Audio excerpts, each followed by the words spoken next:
So I'm in my car again. I have some downtime. I'm waiting for my groceries at Walmart. And some of you ask, like, why am I doing this for my car? I hate to waste time. It takes forever to get through, like, creating these videos and that kind of thing. And I absolutely hate wasting time. So I try not to. But I get here and I get restless and I start thinking about things. And as I think about whatever, I just want to talk about it. So I'm thinking about this last week. It was a good week for Putin. At least Putin thinks so. And I'm not so sure that I disagree with him. And if I'm going to give you the good news, I have to give you the bad news as well. I mean, that's only fair. Otherwise, I'm just a propagandist. So between drone attacks, let's just look at that intermediate time.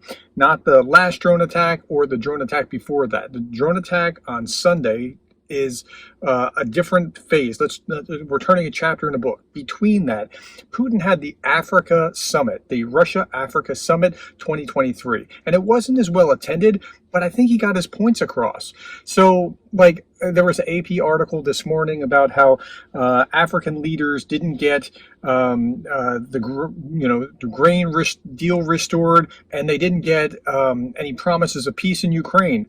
I don't think they're worried about it. I think they're saying, so what? We got promises of free grain from Russia, free shipment of that grain. We got $23 billion in debt relief from Russia. So, and every African leader speaking said something along the lines of, like, well, we go way back with the Soviet Union and they were there for us, unlike those Western colonizers who were trying to take advantage of us and that sort of thing. So it was like now, of course, the whole event is staged, and so they're working at it like that. But it was a really good show for Putin. Now, what are the long-term impacts of this? And I don't know that that is going to be as good as what he hopes. Now, Putin was buying friends. I made that case yesterday. He's hoping that by paying them off now, he's going to get their favor later on economically or in deals with the UN or votes in the UN or that sort of thing. But I have to agree with Anders Puck Nielsen. I think the grain deal was actually better for Putin because at least they got to check Ukrainian ships. Even though grain was going out, they got to check the ships, make sure no arms were coming in. And they can't really do a blockade. If you haven't watched that video by Anders Puck Nielsen, by the way, go and watch that video. They can't do a blockade because that makes them vulnerable. And so now what Russia has done was destroy grain silos, terrible use of a rocket, wheat, okay, a church, I think accidentally, and other items around the port facilities in Ukraine. I don't know so that's harassment to the Ukrainians. It makes it more difficult, but it doesn't cripple them like Putin's thinking it's going to cripple them. And it will take grain, it will slow grain off the market. It will increase the price of grain, and they're giddy about the price of grain rising.